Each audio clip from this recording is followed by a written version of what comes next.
buenas tardes, respetables hermanos, hermanas en el Señor. También doy el saludo a nuestros amigos y amigas que nos acompañan siempre en mi programa de Mensaje para Salvación, cultivando vidas para Cristo. Gracias a Dios, pues que una vez más les presento un bello estudio acerca de la palabra de nuestro Dios. Antes de dar algunas indicaciones, deseo que nos pongamos en oración para que el Señor me dirija en lo que voy a presentarles. Oremos. Nuestro Padre Celestial, nuevamente mis agradecimientos por permitirme esta bella labor como es la de transmitir tu divina palabra. Permite, como siempre, que todo lo que te presente sea sencillo, que sea con la mejor claridad, de acuerdo a tu santa y divina voluntad. Que el Espíritu Santo me dirija en todo. En el nombre de nuestro Señor Jesucristo. Amén. Amén. Doy una aclaración acerca de mi programa Cultivando Vidas para Cristo a partir de este lunes 5 de abril, año 2021, en vista de que este programa se origina con hermanos en la República de México. El día de ayer hubo cambio de hora. Adelantaron la hora. En vista de eso, ya no lo transmitiré durante 6 meses a las 7 de la noche, hora de El Salvador y hora de Centroamérica, sino a las 6 de la tarde. De manera que les ruego que por favor hagan sus cambios para que siempre puedan estar escuchando la palabra de nuestro Dios. Hoy voy a continuar siempre con el estudio de la carta del apóstol Pablo a los Filipenses. Y he estado estudiando el tema cómo se requiere que trabaje el cristiano. Pues ese tema ahora voy a presentar la tercera parte y será la parte final de este tema. Por supuesto, vamos a continuar adelantando con más estudios edificantes en relación a lo que el apóstol Pablo escribió a los hermanos de Filipos. Recuerden que la base de este tema es hacer todo sin murmuraciones y contiendas, que es el versículo 14 del capítulo 2. Y por supuesto que estamos estudiando toda esta porción desde Filipenses 2, versos 12 hasta el 18.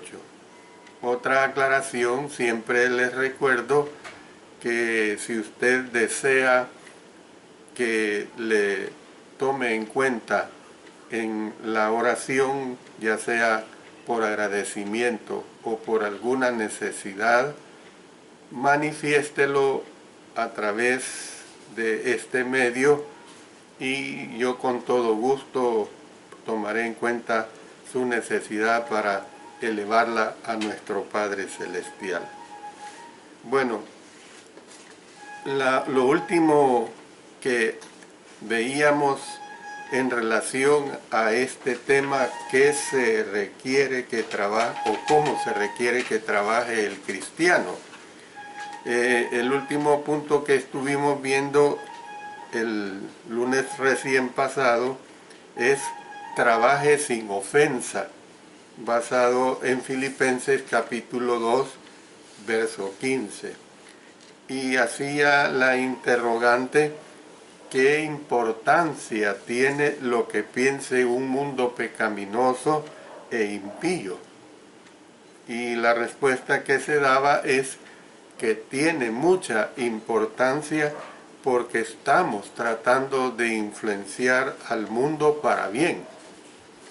Tiene importancia porque deseamos que la gente salga del reino de las tinieblas y entre en el reino de la luz. El apóstol Pablo en Colosenses 1:13 nos dice, el cual nos ha librado de la potestad de las tinieblas y trasladado al reino de su amado Hijo. Entonces, si somos sin mancha, brillaremos como luminares. Hay una versión que se presenta una nota que añade la palabra luces a la palabra luminares de Filipenses 2:15. La palabra griega que se traduce por luces se usa en la Septuaginta para las luces del cielo, el sol, la luna y las estrellas, que usted lo conoce como se usa en el capítulo 1 del libro de Génesis. El fondo negro de los luminares del versículo 15 lo constituye una generación maligna y perversa. En lugar de maligna, en una de las versiones se lee una generación torcida. Hay otra versión que dice una generación perversa. Y en la nueva versión internacional dice una generación depravada. En el Antiguo Testamento se usó la misma terminología para describir a los rebeldes israelitas. En Deuteronomio 32:5 nos dice, la corrupción no es suya, de sus hijos es la mancha, generación torcida y perversa.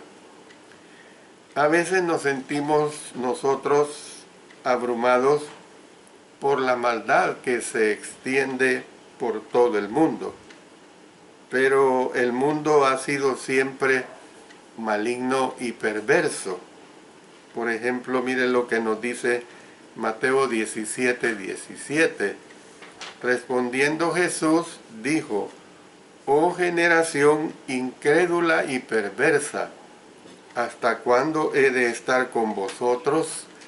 ¿Hasta cuándo os he de soportar? Traédmelo acá.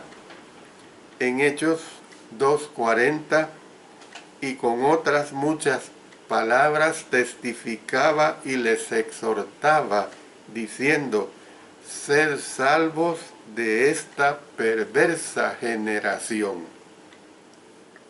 También recordamos que si el mundo no fuera maligno y perverso, no habría necesidad de esa pequeñita luz.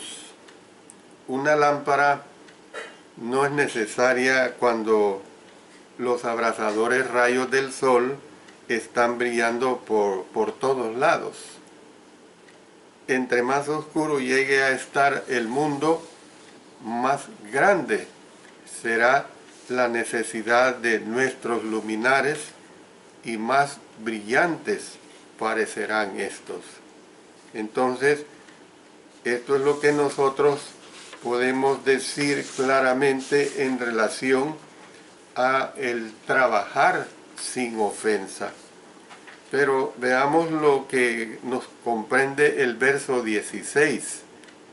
Este verso 16 nos hace ver que se trabaje con firmeza. Repito, trabaje con firmeza. También pues debemos trabajar con firmeza. La oración que comenzó en el versículo 14 no ha terminado todavía. Después de desafiar a los filipenses a resplandecer como luminares en el mundo, el apóstol Pablo añadió, asidos de la palabra de vida, la primera parte del verso 16.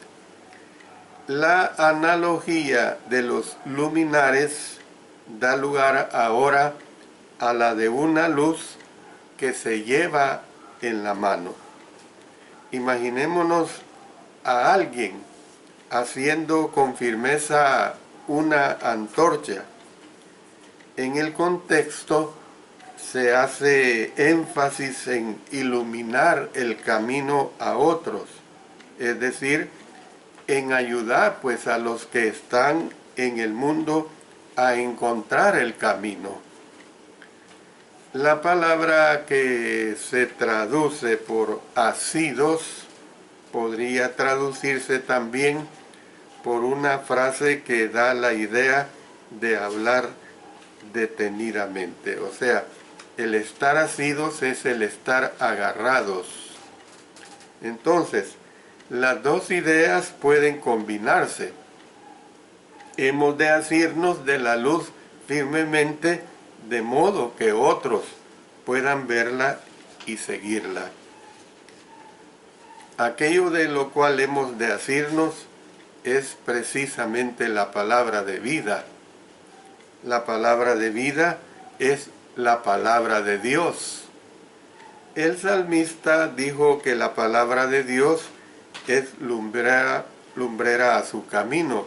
Dice el Salmo 119, 105, lámpara es a mis pies tu palabra y lumbrera a mi camino. Se le llama palabra de vida porque ella da vida espiritual. En una de las versiones se le llama la enseñanza que da vida. Algunos autores señalan que a Jesús se le llama la palabra de vida. Noten, por ejemplo, en 1 Juan 1:1 dice, lo que era desde el principio, lo que hemos oído, lo que hemos visto con nuestros ojos, lo que hemos contemplado y palparon nuestras manos tocante al verbo de vida. Entonces, una vez más, es poca la diferencia entre las dos ideas. No podemos hablar detenidamente acerca de Jesús como la palabra de vida sin hablar detenidamente acerca del Nuevo Testamento que lo revela. Entonces, ¿cómo nos asimos de la palabra y a la vez hablamos detenidamente acerca de ella? Por la forma de vivir nuestras vidas. Por ejemplo, en Mateo 5, 14 al 16, dice, vosotros sois la luz del mundo.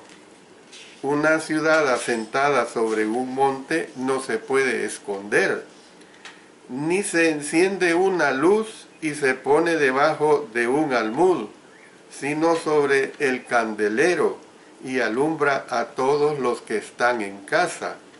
Así alumbre vuestra luz delante de los hombres, para que vean vuestras buenas obras y glorifiquen a vuestro Padre que está en los cielos. Entonces, como la interrogante es, ¿cómo es que nos asimos de la palabra y a la vez hablamos detenidamente acerca de ella? La respuesta es por la forma de vida o la forma de vivir nuestras vidas, pero también lo es por medio de nuestros labios. En Mateo capítulo 28, versos 18 al 20 dice, y Jesús se acercó y les habló diciendo, toda potestad me es dada en el cielo y en la tierra. Por tanto, id y haced discípulos a todas las naciones, bautizándoles en el nombre del Padre y del Hijo y del Espíritu Santo, enseñándoles que guarden todas las cosas que os he mandado, y he aquí yo estoy con vosotros todos los días hasta el fin del mundo. Amén. Entonces, ¿qué vemos acá?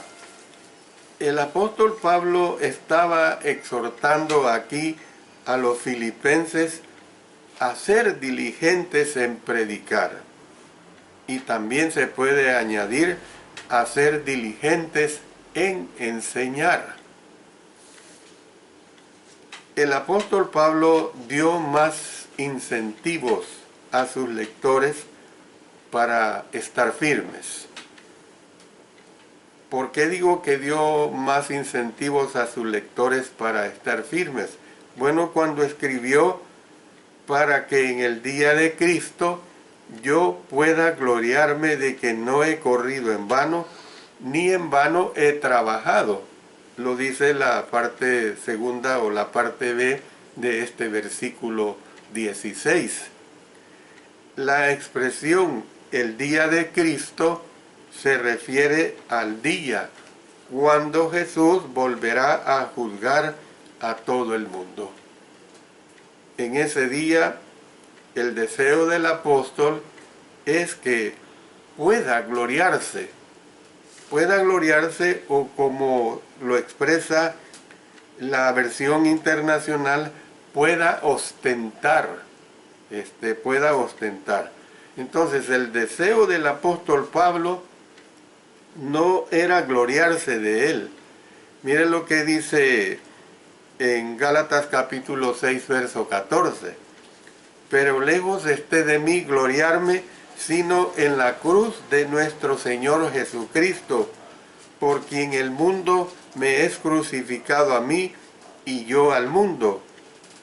Entonces, ¿qué es lo que se presenta aquí? El gloriarse, él se gloriaba de los filipenses, pues, porque ellos estaban firmes, porque ellos estaban fieles, ellos habrían sido así hasta el final, y eso es lo que les está pidiendo, que se mantengan así de esa manera para que la gloria que él menciona de ellos sea realmente algo que realmente tenga mucho peso. Si se mantenían fieles, entonces el apóstol Pablo sabría que él no había corrido en vano, ni que en vano había trabajado. Hay dos analogías que se presentan en esta aseveración. La primera es la de un corredor que compite en una carrera, tan solo para descubrir que después de todos sus esfuerzos, él fue descalificado. Al fin y al cabo, alguien tiene que ganar. Corrió en vano. La segunda es la de un artesano. Esta segunda analogía es la de un artesano que descubre que se ha estropeado una pieza en la cual él ha trabajado arduamente y esta no se puede comercializar debido a ese daño que ha sufrido. En vista, pues, de que el apóstol Pablo, él era un hacedor de tiendas, y yo me imagino la calidad de tiendas que hacía el apóstol Pablo. Han de haber sido tiendas muy hermosas en aquella época, o sea, tiendas decoradas. Miren lo que dice en Hechos 18 versos 2 y 3. Y halló a un judío llamado Aquila, natural del Ponto, recién venido de Italia con Priscila su mujer, por cuanto Claudio había mandado que todos los judíos saliesen de Roma, fue a ellos. Y como era del mismo oficio, o sea, hacedor de tiendas, se quedó con ellos y trabajaban juntos, pues el oficio de ellos era hacer tiendas. Muy claro, ¿verdad? Tal vez tenía en mente la destreza y el esfuerzo que se necesitaba para tejer telas para las tiendas. Entonces, cual fuera el trabajo que el apóstol tuviera aquí en mente era un trabajo en vano. Me apresuro pues a aclarar que en este pasaje la inquietud del apóstol Pablo no tenía que ver con que él fuera salvo o no. Él estaba seguro de su salvación. Noten lo que nos dice Filipenses 1, 21 y 23. Porque para mí el vivir es Cristo y el morir es ganancia. Porque de ambas cosas estoy puesto en estrecho, teniendo deseo de partir y estar con Cristo, lo cual es muchísimo mejor. El día de ayer, un hermano de un país me llamaba y me preguntaba, me decía, hermano, ¿y usted cómo cree que será el estado de los muertos? ¿Estarán conscientes o inconscientes? Y yo le decía, mire hermano, están conscientes, porque mire lo que dice el apóstol Pablo, teniendo deseo de partir y estar con Cristo, lo cual es muchísimo mejor. Pero no están conscientes en el sentido de tener conciencia de lo que está pasando aquí en la tierra, de lo que le está sucediendo a su esposa o viceversa, o a sus seres más amados, su padre, su madre, si es que se fue antes que ellos. El estado de los muertos es precisamente aquellos que han muerto en las manos del Señor haciendo su voluntad. Es un descanso, porque de lo contrario no fuera un descanso. Y podemos nosotros ver el caso de Rico y Lázaro. ¿Qué es lo que sucedía? Lázaro estaba en el lugar de gozo, estaba gozándose, pero el rico estaba en el lugar de tormento, en el lugar de condenación. O sea, y hasta intercede pues porque se envíe a alguien a predicarle a su familia, y la respuesta que se le da a los profetas tienen. Entonces, por eso es que el apóstol Pablo aquí está diciendo, teniendo deseo de partir y estar con Cristo, lo cual es muchísimo mejor. Antes, lo que él deseaba era asegurarse de que el tiempo y la energía invertidos en los filipenses no se habían desperdiciado. Se entiende pues la inquietud del apóstol Pablo. Hay que dar gracias a Dios por aquellos a quienes se ha enseñado y que han permanecido fieles, pero evidentemente que llena de mucha tristeza cuando consideramos a otros que han llegado a ser indiferentes o han dejado la fe. Probablemente en algunos o en muchos de ellos se invirtieron largas horas para enseñarles personalmente y se les animó constantemente. Evidentemente que no hay nada que deje tan destrozado como recibir noticias en el sentido de que alguien querido ya no se encuentra en una recta en relación con el Señor y el pueblo de Dios. Yo creo que cada predicador, cada siervo de Dios que se ha mantenido fiel al Señor en el caso mío, por décadas, puede citar nombres, pero claro, por ética, por moral y por espiritualidad en especial, no se hace. Pero uno podría citar una larga lista de hermanos y hermanas que volvieron al camino del maligno. Lo que el apóstol Pablo dijo a los filipenses fue esto: si no seguís firmemente en vuestro trabajo, ello no afectará mi salvación, pero evidentemente destrozará mi corazón. Evidentemente, yo tengo que mantenerme fiel a nuestro Dios. tengo que mantenerme fiel. Esa es mi lucha personal como hijo de Dios, porque la salvación es individual. Evidentemente que a mí me perjudica el oír, el darme cuenta de un cristiano o una cristiana que deja el camino del Señor.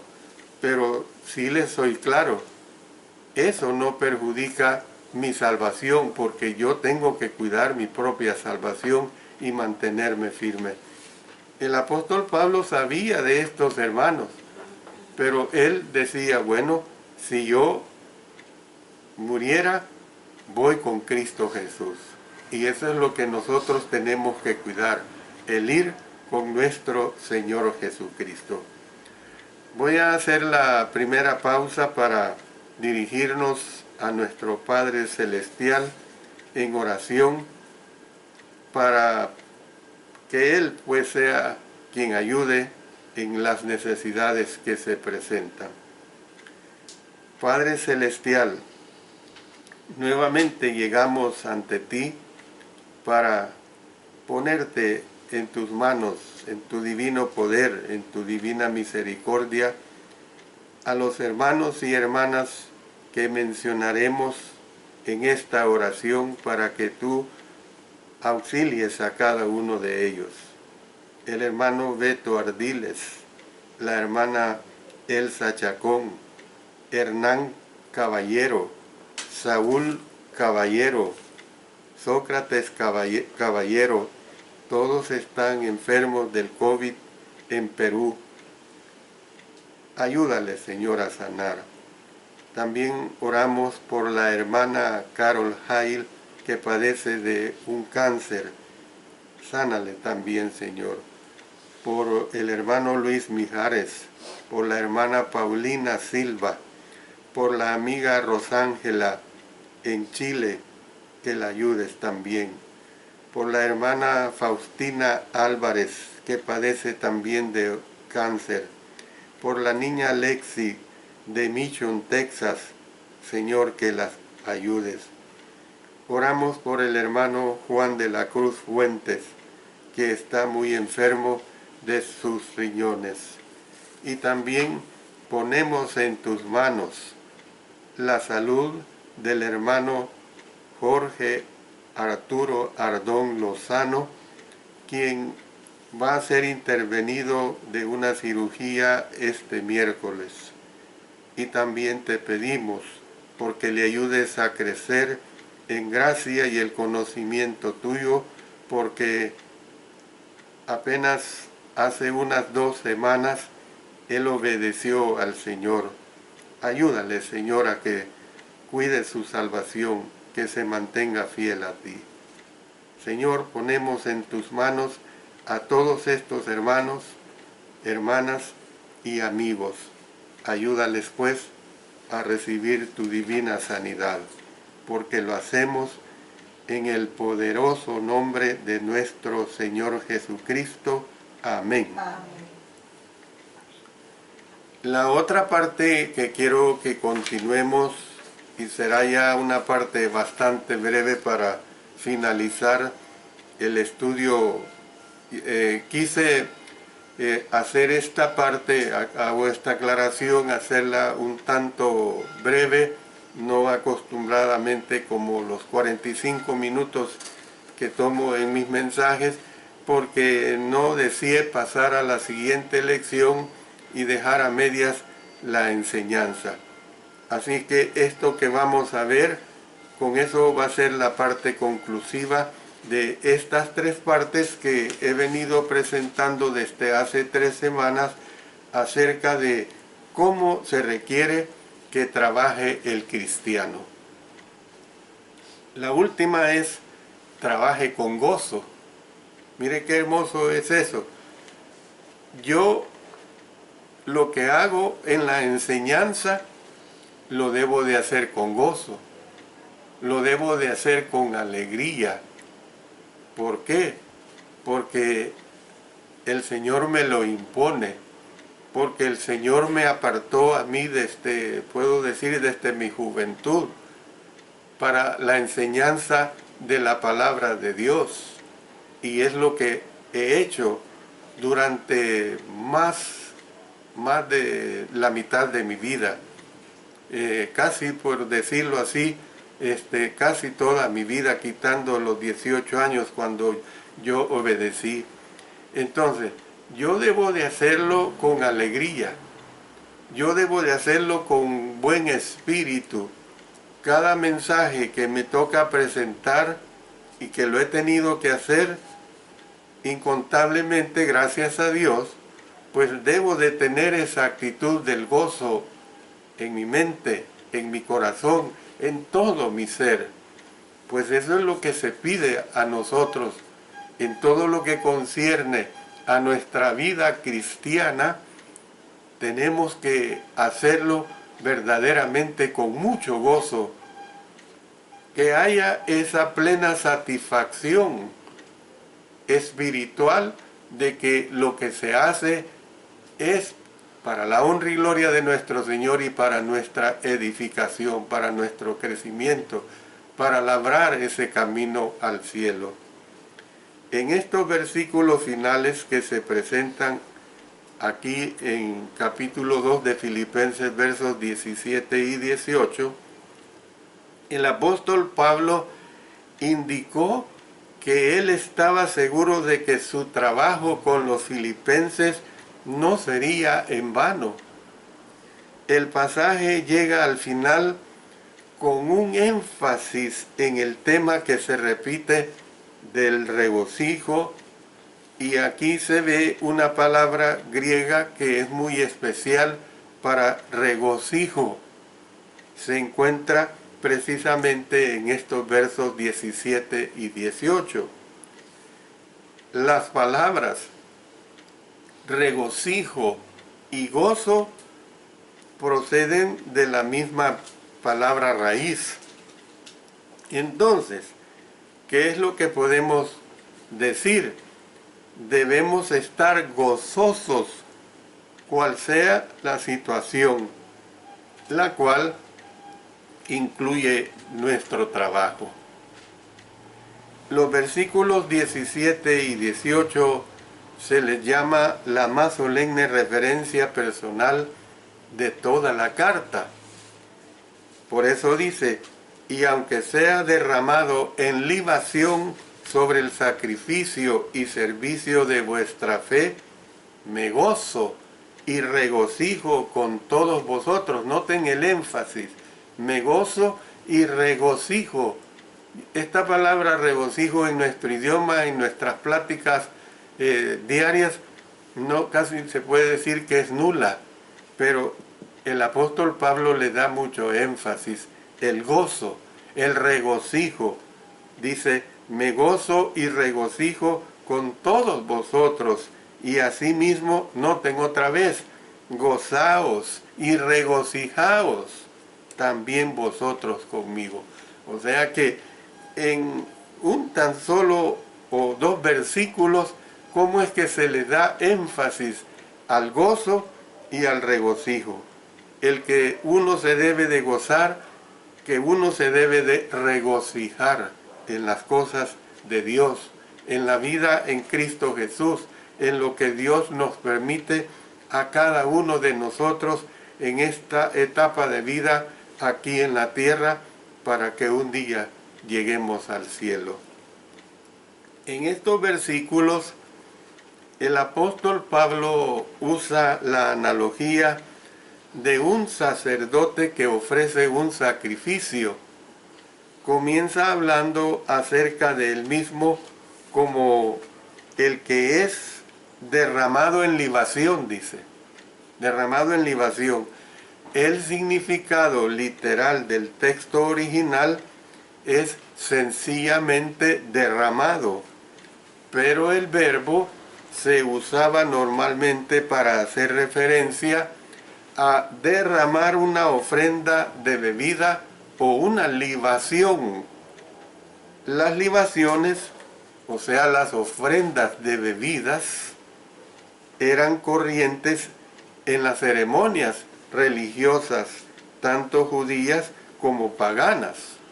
Y entonces En relación con los sacrificios judíos, miren lo que vamos a leer una serie de citas y vamos a consultar, por ejemplo, Números capítulo 15, versos 5, 7 y 10.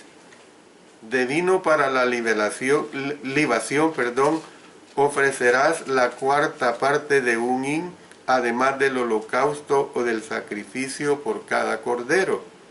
Y de vino para la libación ofrecerás la tercera parte de un hin en olor grato a Jehová. Y de vino para la libación ofrecerás la mitad de un hin en ofrenda encendida de olor grato a Jehová. Y pasémonos a este mismo libro, Números capítulo 28, versos 7 y 14. Y su libación, la cuarta parte de un hin con cada cordero, derramarás libación de vino superior ante Jehová en el santuario. Y sus libaciones de vino, medio hin con cada becerro, y la tercera parte de un hin con cada carnero, y la cuarta parte de un hin con cada cordero. Este es el holocausto de cada mes por todos los meses del año. Y por último, veamos en Oseas 9:4.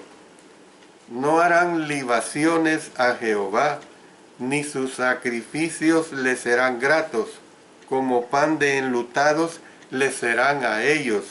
Todos los que coman de él serán inmundos. Será, pues, el pan de ellos para sí mismos. Ese pan no entrará en la casa de Jehová. Entonces, el apóstol Pablo se estaba refiriendo a la posibilidad muy real de una muerte inminente. Él sabía que iba a morir.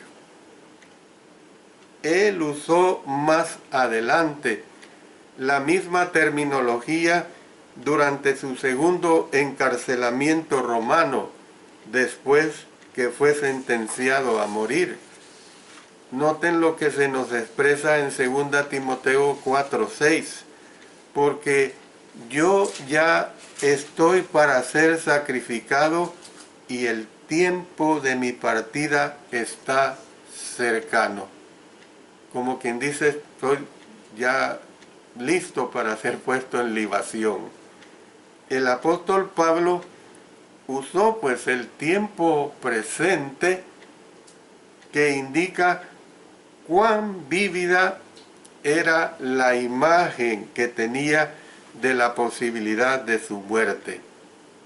No obstante, cuando el apóstol contemplaba la ejecución romana, en la cual su cabeza sería cortada, él no se centraba en el horror, sino en el honor. Esa es la realidad. Imagínense saber que se va a morir y no estar lleno de horror, sino estar lleno de honor.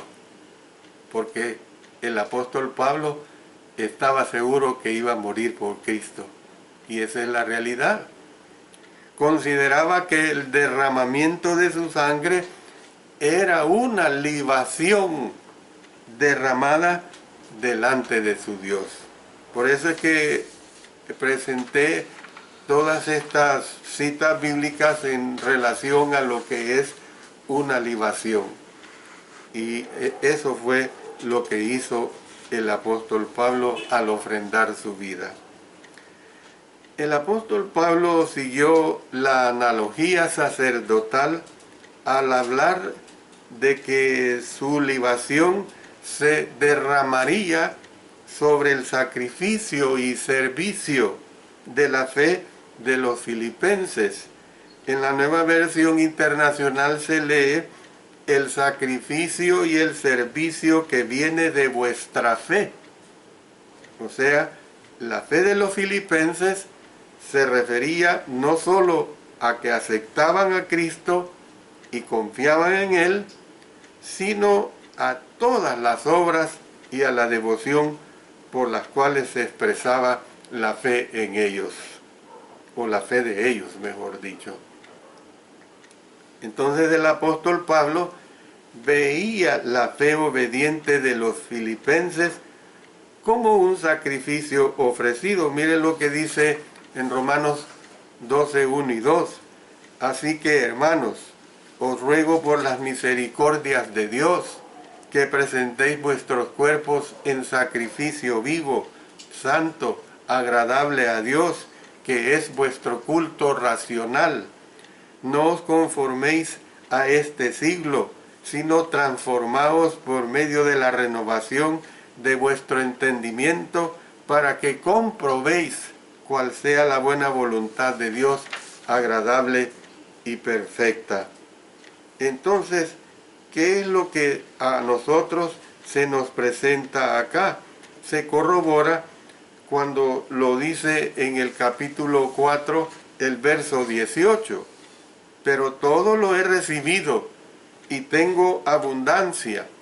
Estoy lleno habiendo recibido de Epafrodito lo que enviasteis, olor fragante, sacrificio acepto, agradable a Dios. Y luego una cita que sella esto que estoy expresando la tenemos en Hebreos capítulo 13 versos 15 y 16. Así que ofrezcamos siempre a Dios por medio de Él sacrificio de alabanza, es decir, fruto de labios que confiesan su nombre, y de hacer bien, y de la ayuda mutua. No os olvidéis, porque de tales sacrificios se agrada a Dios. Cuando el apóstol Pablo consideraba su muerte, ¿era esto razón para que él se entristeciera? No, en ninguna manera. Al contrario, era razón para regocijarse. Por eso dice, y aunque sea derramado en libación, me gozo y regocijo con todos vosotros. Después de todo, si él era muerto, iría a casa a estar con el Señor. Por eso, retrocediendo en lo que estudiamos en el capítulo 1, verso 23, porque de ambas cosas estoy puesto en estrecho, teniendo deseo de partir y estar con Cristo, lo cual es muchísimo mejor. No obstante, sabía que su muerte pondría tristes a los filipenses. La muerte causa tristeza, eso es una realidad. Dejaríamos de ser seres sensibles, seres de emoción. Y a mí el mejor ejemplo es cuando el gran amigo de nuestro Señor Lázaro había muerto, y sabiendo que lo iba a resucitar, pero cuando llega, ¿qué es lo que dice el versículo más corto de la Biblia? Jesús lloró. Porque lo amaba, porque vio el dolor en María y Marta, vio el sufrimiento, se unió a ese dolor, se unió a ese sentimiento. Si se habían preocupado cuando oyeron que Epafrodito estaba enfermo, como se da a entender en Filipenses capítulo 2 versos 26 y 28, ¿cómo reaccionarían a las nuevas de la muerte del apóstol? Por lo tanto, él les instó a regocijarse. Por eso dice, y asimismo gozaos y regocijaos también vosotros conmigo. En la versión internacional se lee, así que vosotros también debéis estar contentos y regocijaros conmigo. El texto termina con la nota de gozo compartido al poner punto final a esta descripción de trabajo, con la idea de que lo que sea que nos suceda como cristianos, debemos regocijarnos. Noten lo que dice el Salmo 118, 24. Este es el día que hizo Jehová. nos gozaremos y alegraremos en Él. Esta es la realidad que nos presenta la palabra de Dios. Termino diciendo, Dios nos ha dado trabajo que hacer, hermanos, hermanas. ¿Cómo desea que lo hagamos? Con reverencia, con seguridad, con ganas, sin ofensa, con firmeza y con gozo. Amén. Trabajar de esta forma enriquecerá nuestras vidas y glorificará a nuestro Padre Celestial. Dios bendiga su bendita palabra.